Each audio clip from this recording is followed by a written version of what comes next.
Are you ready for some football?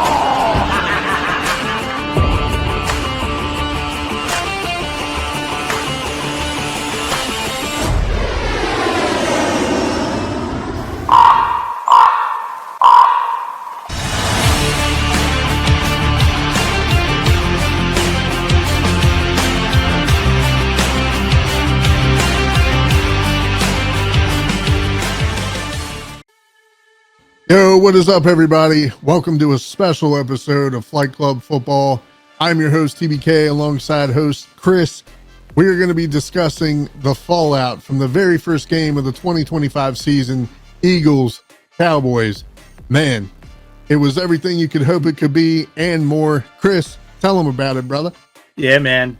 Listen, now that's the way to start off the NFL season, right? You put one of the best division rivalries in football going at it. Game one, opening night, Eagles, Cowboys at the at the link, excuse me. But anyway, yeah, 24-20 was the end result. And I think it was a lot closer than I think a lot of people expected. And we got the fireworks starting early on, right? With the fight early on, with the spitting and Jalen Carter getting thrown out, which had a huge impact on the game. But what were your initial thoughts? Look, this game, right? This game is what NFL rivalries are made of. This is exactly what you want to see out of two teams who, it's not even fair to say that they don't like each other. These guys hate one another. And it was evident by what Chris said. Jalen Carter, 6 seconds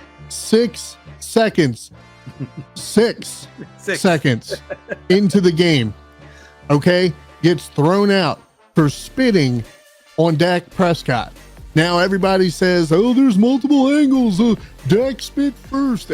Look, it doesn't matter. He said, she said, they did what we all know. It's the rule of two. The second guy always gets caught. Jalen Carter happened to be the second guy in this instance. He gets tossed. He gets ejected. Oh, by the way, Chris, they're also talking potential suspension for that.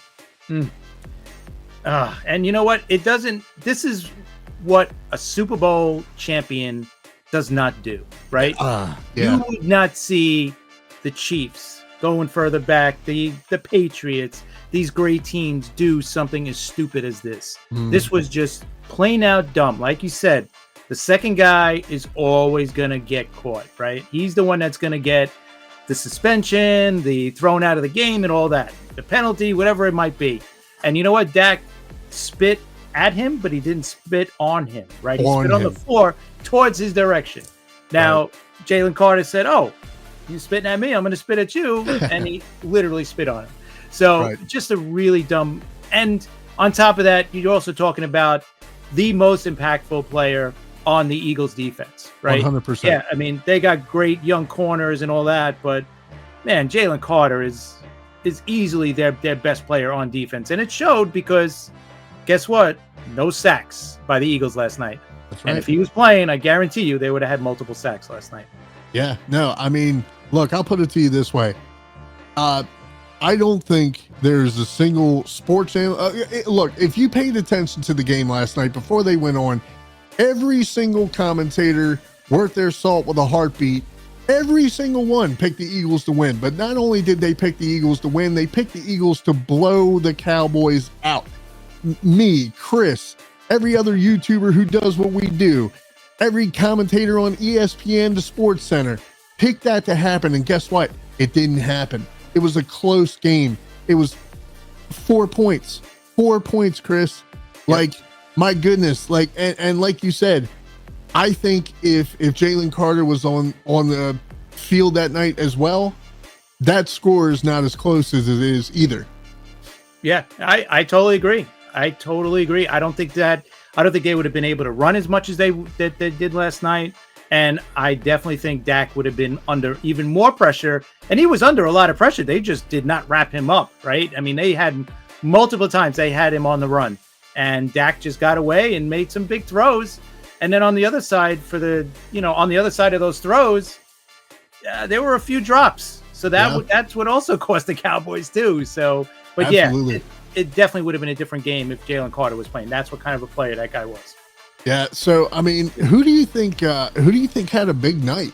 I mean, I'm looking at the stats here. So we got Saquon Barkley.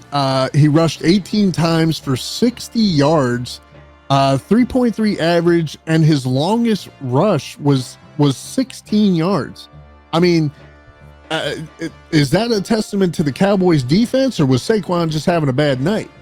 Yeah, I don't know if he was having a bad night, but yeah, between the Cowboys playing really well, and also on the other side, the Eagles' offensive line was banged up a little bit, right? Dickerson left the game early on with the back injury, so he's out. You that's another guy. You take away one of your best offensive linemen. I mean, they got easily one of the best lines in football, right? So no matter what, if you're taking away one of your starters on any team, it's going to hurt, right? And obviously taking him off, I think that was definitely a part of it. But you got to give the Cowboys a little bit of credit here. Like, they shut down the Eagles offense.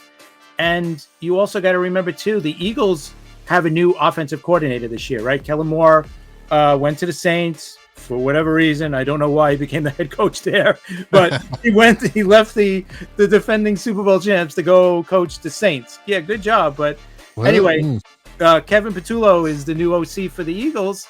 And you know what? It wasn't a good first game for him. So let's see what happens forward. But, it's only the first game. I'm not going to say this is how it's going to be all season, but let's see how quickly this team, comes together with a new offensive coordinator. Absolutely. Now, speaking of Saquon Barkley, there was a play, Chris. There was a play that happened. Yeah, he only gained 4 or 5 yards out of it. But man, this play made me jump out of my chair. Now, look, ladies and gents, I'm not afraid to tell you, I'm a homer at heart. I'm a Ravens fan till I die. But when a play makes me jump out of my chair and I get excited for it, and this play gave me chills. Saquon Barkley must have gone to the Derrick Henry school of stiff arms, because this stiff arm was mean. Show it to him, Chris. Yeah. Here we go. Jalen Hurts drops back. One-handed grab. Oh, my goodness. There's so many like great moments, right? Yes. The one-handed grab, number one. One-hand snatch. Stiff arm. And then yeah. All right, one more time for posterity. Third time for the charm, right? We got to watch it. So boom, and then boom, first down. Keeps his legs going, gets the first down. Saquon Barkley is no slouch, man. He reminds me. You know who Saquon reminds me of, and I want to see if you can get the comparison here. Okay. He reminds me a lot of Ray Rice. You know what? Yeah, prime Ray Rice, right before. He was before the elevator. Oh no! Before the elevator, we have to add that. But right. No, but yeah, that's not a bad. We forget, man. He was a pretty good running back, man, back in the day, right? He had some pretty good years when he was in his prime with Baltimore. Yeah, that dude was a good running back. The comparison comes in is where he's just one of those little guys who is a beast. He's super strong, and one of those guys who refuses to go down. Like, you have to tackle this man. Yeah. If you don't, those legs are just gonna Speedy Gonzalez on your ass and just no. Like, he's still going. Like, Jamal Lewis was famous for that too. He would hit the hole and just keep those legs going. I had to show that play. That play, like I said, that play got me out of my chair. Yeah, no, me too, because it was like, whoa. And right. And remember, guys, this is week one, game one of the NFL season. Like, we see plays like this later on in the season, in the playoffs, right? When the season's on the line, and you got all that adrenaline going. Like, you usually don't see that in week one, especially with a veteran, right? Like, some of these guys, I'm not saying they coast early on, but it's like they save a lot of that for later on in the season. But no. This is Philly, this is Dallas, this is division rivalry, week one. They could play in the preseason and they would not like each other. So, right. Great play, man. Great play. So, getting back to the rushing, I'm looking at the stats here again. Jalen Hurts, led the team's rushing yards last night with, he only had 2 more yards than Saquon, but still, let's see. He rushed 14 times, 62 yards, 4.4 average, 15 yards was his longest run, and he had 2 touchdowns. Yeah. I mean, like, hey, what was that they used to say about Lamar? Not bad for a running back? Come on. Come on. Yeah, no, listen, hey, you know what it was too? Like, their receivers were covered last night. You could see, yes, like, they were. Because he had time to throw. He just, I don't think anybody was open, right? They hit Goddard a bunch of times, but those were, those short passes. But I think, I just think quickly, like, between AJ Brown not really practicing much, in the preseason, like, he just came back, so he might not be 100%. Devonta Smith, I think he's got the back injury too, so maybe he wasn't 100%. But also on the other side, you got to give Dallas a lot of credit once again for, their defense, man. Considering they lost their best defensive player in the trade, a week ago we were talking about. So I think it was a combination of 2 things, and we mentioned earlier the new OC. You got all this stuff, and then Jalen just gets it done, right? He's not going to put up Joe Burrow numbers throwing the ball. He's not going to put up Lamar Jackson numbers running the ball either. But you know what? The guy just gets it done. He gets it done. Right? He will figure out a way to win, and that's what makes Jalen Hurts great. He's not the greatest passer, and he's not the greatest runner, but he's right in the middle, and he knows how to win, and that's all that matters. Right? I mean, like you had mentioned, AJ Brown. AJ Brown was only targeted, I think once during the 4th quarter. Yep. I mean, a lot of I remember the commentators were shocked by that. They were like, "Man, we can't believe AJ Brown hasn't been involved in this game yet." Actually, as I'm looking at these stats here, there was no touchdowns recorded by a receiver on either team last night. Yeah. And I think that's But look at that though. Look at that alone, and how back and forth this game was. Right. Insane. That's a testament to, like, a couple of things combined, right? You got really good offensive lines, number 1. Number 2, you got 2 quarterbacks who could scramble, right? Maybe one a little bit more than the other, but they could both move, right? Yeah. So you add that, and then you add in the Jalen Carter not being there for the Eagles, and you add in Parsons not being there for the Cowboys. True. And voila, that's what you got. No sacks. You got a lot of pressures last night for both teams, but again, you got quarterbacks who know how to scramble. They're not the fastest, right? They're not Lamar Jackson, or someone like that, but they know how to scramble. They know how to get around, and they know how to be like, okay, I'm going to scramble to my left or to my right, and I'm going to look for an open receiver. And if I can't find one, then you know what? I'm putting my head down and getting some yardage. and absolutely. I mean, look, I think another thing that led to, I guess, kind of the Cowboys' demise last night was what was going on with CeeDee Lamb. I mean, he 3 perfect passes thrown to him by Dak that were dropped that could have absolutely given the Cowboys the field position and the momentum to win that game last night.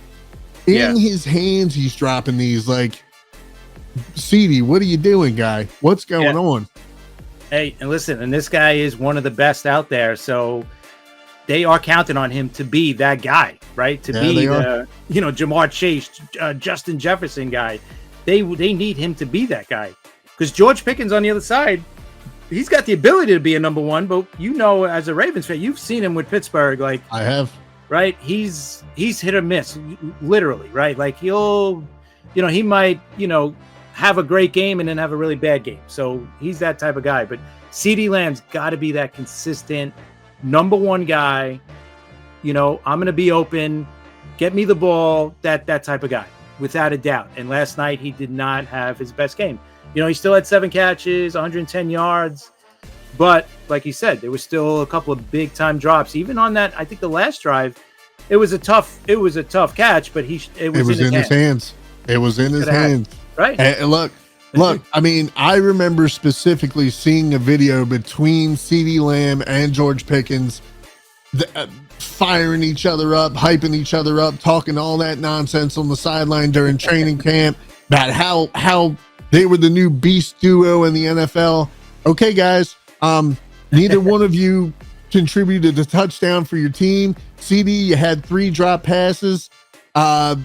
Pickens, let's see, your longest catch last night was for 15 yards. Best duo? Yeah. Yeah, right. Yeah. I mean, listen, they're going against the defending Super Bowl champs, right? So that's one thing, but you got to get more consistent, man. You got to catch those balls. You get your hands on the ball. You know what? You're CeeDee Lamb. You're getting paid like a number 1 receiver. You got to make those catches. I don't care who you're playing against, right? Like if that was Cincinnati and if that was Jamar Chase, guess what? Oh, he's catching the ball. Coming down. He's coming down with that. Justin he's catching Jefferson. the ball. Right. Those guys come down with those balls. It's as simple as that. And CeeDee Lamb has to be like, yeah, I got to get that. I have to come down with that ball. Well, I mean, yeah. Well, like, did you see his face on the sideline after, when I think there was mere seconds left in the game and they showed him and he's smiling. I'm like, what are you smiling at? Like, this is nothing to smile about, brother. Like, come on.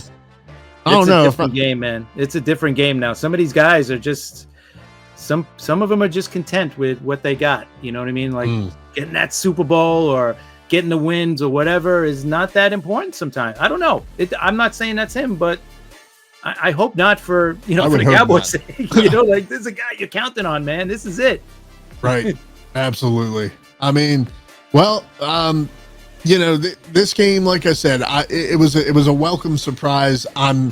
I'm actually glad it wasn't a blowout. It was nice to see the Cowboys show some fight after everything they've been through. Like you know what, Chris? I'm honestly getting tired of talking about Micah Parsons. Right, me too. Like I don't want to talk about him until he makes his debut for the Packers. But again, we got to be honest. It was evident with him gone. It was evident with Jalen Carter gone.